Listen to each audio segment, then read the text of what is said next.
Guys welcome back to another video. इस video में हम लोग एक पावर प्लांट मैन्युफैक्चरिंग कंपनी के बारे में मैं बात करने वाला हूँ। तो इस कंपनी अगर लॉन्ग टर्म के लिए आप लोग प्लान कर रहे हो तो एक ही चीज़ पॉजिटिव है, वो है कि FIIs has increase their holdings. उसके बाद सब कुछ इसके कंपनी के बारे में नेगेटिव है। सब कुछ कंपनी कॉन्स्टेंटली लॉस मेकिंग है।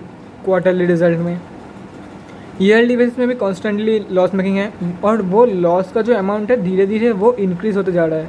हाँ, लॉस मेकिंग है कि हर साल जो लॉस मेकिंग कंपनी का ग्राफ एक ऐसा होता है कि हाँ लॉस मेकिंग हो रहा था, उसके बाद ठीक है अभी नीचे गिरा है, लॉस मेकिंग तो फिर भी है ना, लेकिन कम हो रहा है। या तो फिर ऐसे होता है लॉस मेकिंग कंपनी का ग्राफ ऐसे करके, या अब कांस्टेंट, मतलब एक ही प्राइस पॉइंट पे up down up down up down हो रहा है, ऐसा होता है। लेकिन अगर इस कंपनी के बारे में बात करूँ ना, तो इस कंपनी का जो लॉसेस है वो मतलब टाइम के साथ साथ टाइम से भी ज़्यादा फास्ट इंक्रीज़ हो रहा है। लॉसेस भी टाइम से भी ज़्यादा फास्ट इंक्रीज़ हो रहा है। तो चलिए देख लेते हैं कौन सी है वो कंपनी, क्या उसका टेक्निकल एनालिसिस निकल के आता है, क्या उसका बेस्ट एंट्री पॉइंट रहेगा, अगर आप लोग बाई कर सकते हो तो मतलब बाई करने के लायक है कि नहीं। कि सब लोगों को पता है कि निफ्टी और सेंसेक्स ऑल टाइम हाई के आसपास ट्रेड कर रहा था कुछ दिन पहले, और ऑल टाइम हाई भी टच किया था उन लोगों ने। तो अब मुझे पर्सनली लगता है कि आप हर एक स्टॉक में अच्छा खासा प्रॉफिट बुकिंग देखने को मिल सकता है, क्योंकि 90% स्टॉक्स जो है वो पहले भाग गया था, अब उनमें गिरावट दिख सकती है। इसलिए मैं बोल रहा हूँ कि आप लोग अभी एंट्री कर सकते हो, इसीलिए मैंने बोला। चलिए चार्ट के माध्यम से देख लेते हैं क्या उसका इंपॉर्टेंट लेवल्स निकल के आता है, लॉन्ग टर्म के लिए कैसा है वो तो मैंने बता ही दिया। तो एक बार और देख लेंगे विथ प्रूफ्स। ये तो मैंने सिर्फ बोला मुंह से, लेकिन विथ प्रूफ्स देख लेंगे कंपनी कैसी है, और एक बार फिगर्स भी चेक कर लेंगे कंपनी का। तो पहले आप लोग कंपनी का नेम देख लो। कंपनी का नेम है भेल भारत हेवी इलेक्ट्रिकल लिमिटेड। और अगर एक चीज़ नोटिस करोगे ना, इसका जो अर्निंग्स है देख सकते हो, हर एक क्वार्टर में ये लॉस मेकिंग है, और लॉस इंक्रीज़ हो रहा है धीरे धीरे। ये पहले चार्ट खोलते ही आप लोगों को दिखेगा। ये मैं ट्रेडिंग व्यू यूज़ करता हूँ बाय द वे, ये ट्रेडिंग व्यू का चार्ट है। ट्रेडिंग व्यू में अर्निंग सब दे देता है वो लोग। तो ये अगर ट्रेडिंग व्यू में चार्ट खोलते ही आप लोगों को दिखेगा ये अर्निंग्स लो। और फिर से इंपॉर्टेंट लेवल्स के बारे में बात कर लेते हैं एक बार।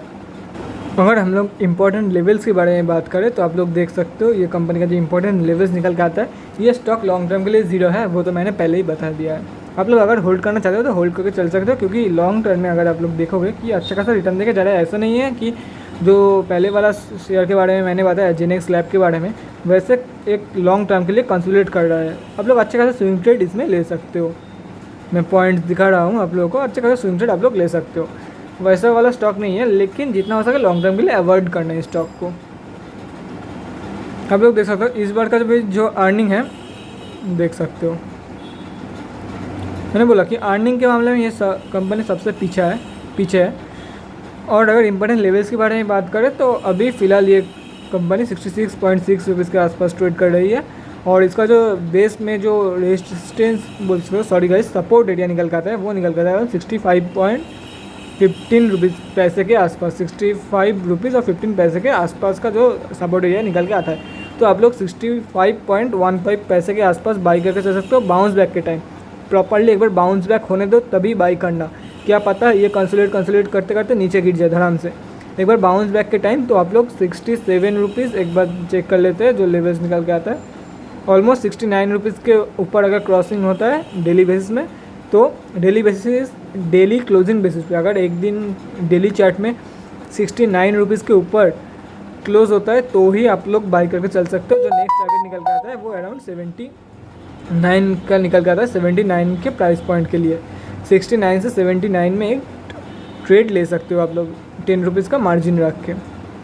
और अगर ये नीचे गिर जाता है तो 56 रुपीज़ के आसपास का लेवल से कंपनी आराम से दिखा सकती है, क्योंकि ये एक सपोर्ट एरिया निकल के आता है।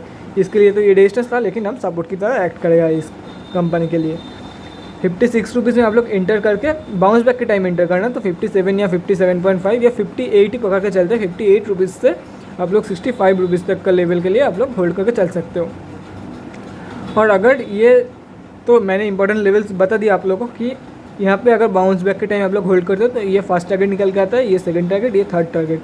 अगर यहाँ से ही बाउंस बैक हो जाता है तो 69 रुपीज़ के लेवल्स से आप लोग 79 रुपीज़ के लेवल्स के लिए बाई करके होल्ड करके चल सकते हो। और अगर आप लोग सेकंड टारगेट के लिए होल्ड करना चाहते हो जो कि निकल कर आया 90 रुपीज़ के टारगेट के लिए, मुझे पर्सनली नहीं लगता कि एक ही बार में ये कंपनी इतना भागेगी, लेकिन भाग सकती है क्योंकि यहाँ पे अगर देखोगे तो ये 2 रेजिस्टेंस को पेनिट्रेट करके ऊपर चला गया, 3rd रेजिस्टेंस से नीचे गिर गया। क्या पता ये रेजिस्टेंस भी पेनिट्रेट मतलब ये रेजिस्टेंस तक ये अपने टारगेट दिखा दे। तो क्या करना है यहाँ पे कि कैसे सुपर सेफ रहना है, अपना जो इन्वेस्टेड कैपिटल है वो 79 में निकाल लेना है। मान लो आपने 10,000 रुपये इन्वेस्ट किया था तो 10,000 रुपये का जो जितना शेयर्स होता है 9 रुपीज़ के प्राइस पॉइंट में आप लोग निकाल लेना, और बाकी जो रेस्ट प्रॉफिट मार्केट में बाँचता है वो 90 रुपीज़ के लेवल्स के लिए रहने देना है, या तो फिर 10,000 रुपीज़ नहीं निकल के 9,500 निकल सकते हो, जितना लॉस आप लोग बियर कर सकते हो इतना प्रॉफिट के लिए।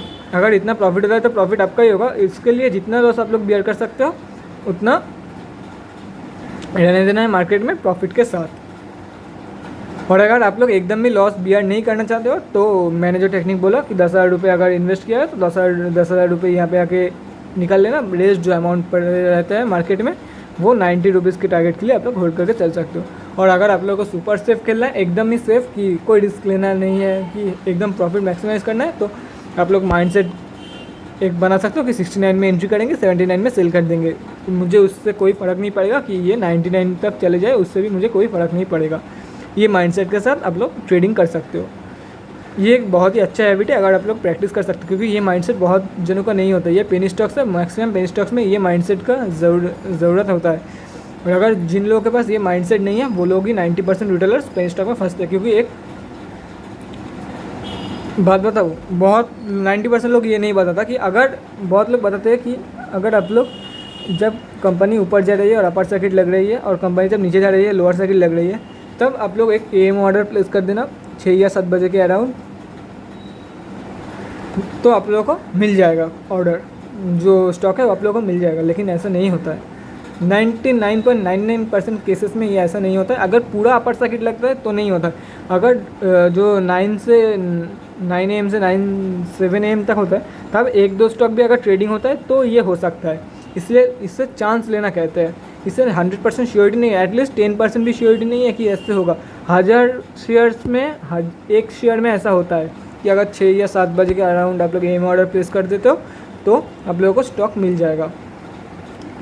इसलिए मैं बोल रहा हूँ कि आप लोग एक माइंडसेट क्लियर कर लेना, क्योंकि जब नीचे गिरेगा तब किसी भी टेक्निक आप आजमा लो, आप लोगों को सेल नहीं होगा, आप लोगों का स्टॉक सेल नहीं होगा।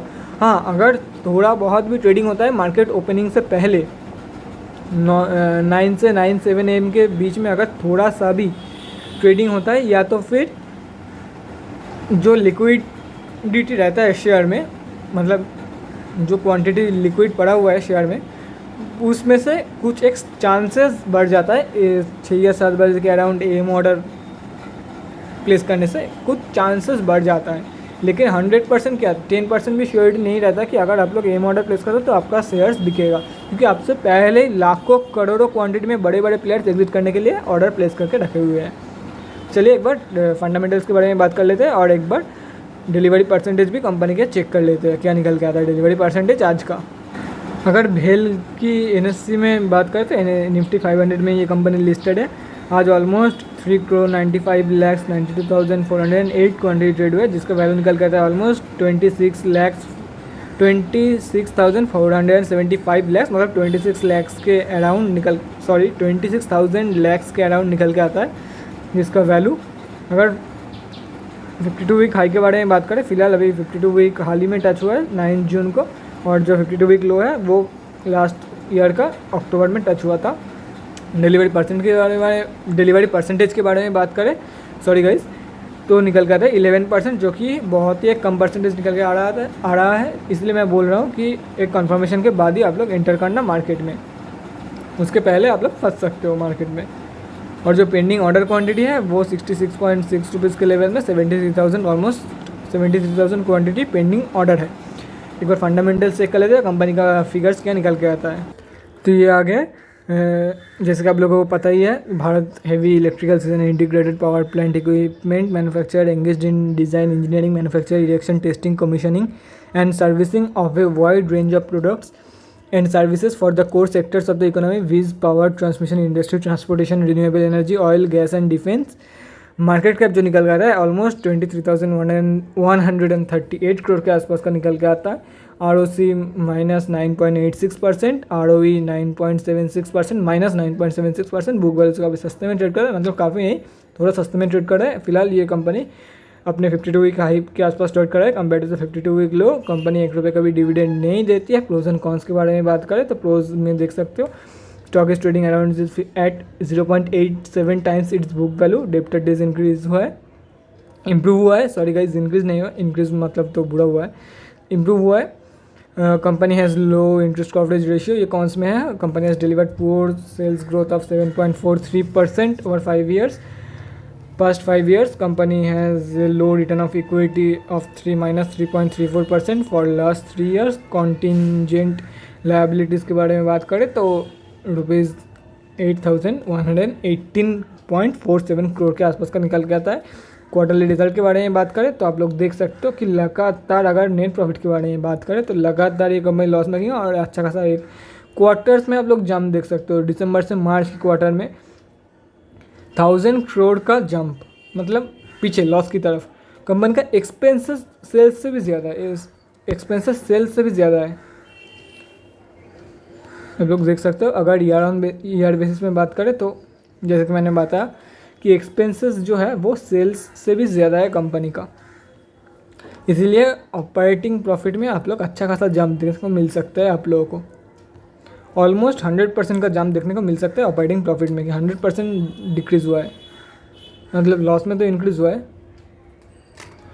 बोरोइंग्स इतना ज़्यादा कुछ खास नहीं है, बोरोइंग्स फिलहाल तो ये कंपनी अभी कम की है, लेकिन इतना भी ज़्यादा कुछ खास नहीं है कंपनी में। आप लोग देख सकते हो टोटल एसेट का वैल्यू जो है वो डिक्रीज़ हुआ है, लगातार डिक्रीज़ हो रहा है ये वाले 3 सालों से। मार्च 2018 से लगातार डिक्रीज़ हो रहा है, सॉरी मार्च 2018 नहीं, मार्च 2019 से। कैश फ्लो के बारे में बात करें, कैश फ्लो भी डिक्रीज़ हुआ है, मतलब कुछ एक चीज़ पॉजिटिव नहीं है कंपनी के बारे में। एक चीज़ पॉजिटिव है कि FIIs ने अपनी होल्डिंग इंक्रीज़ किया है, जैसे कि आप लोग देख सकते हो FIIs ने थोड़ी सी होल्डिंग इंक्रीज़ किया है, लेकिन DIIs ने फिर से होल्डिंग कम किया है अपनी। प्रोमोटर का होल्डिंग अच्छी खासी है। और अगर पब्लिक के बारे में बात करें तो पब्लिक में सारे रिटेलर्स से भरे पड़े हैं। तो गाइस ये जो कंपनी है लॉन्ग टर्म के लिए आप लोग कंसिडर करके चल सकते हो। 4 आउट ऑफ 10 रहेगा मेरा रेटिंग। तो गाइस इतना ही आज के लिए, अगले वीडियो में मिलते हैं guys. Thanks for watching, till then bye guys and keep supporting. अगर आप लोगों को कुछ भी जानना है स्टॉक मार्केट के बारे में तो कमेंट सेक्शन में ज़रूर बताना, मैं उसके ऊपर पक्का वीडियो बना दूंगा। Bye guys and keep supporting.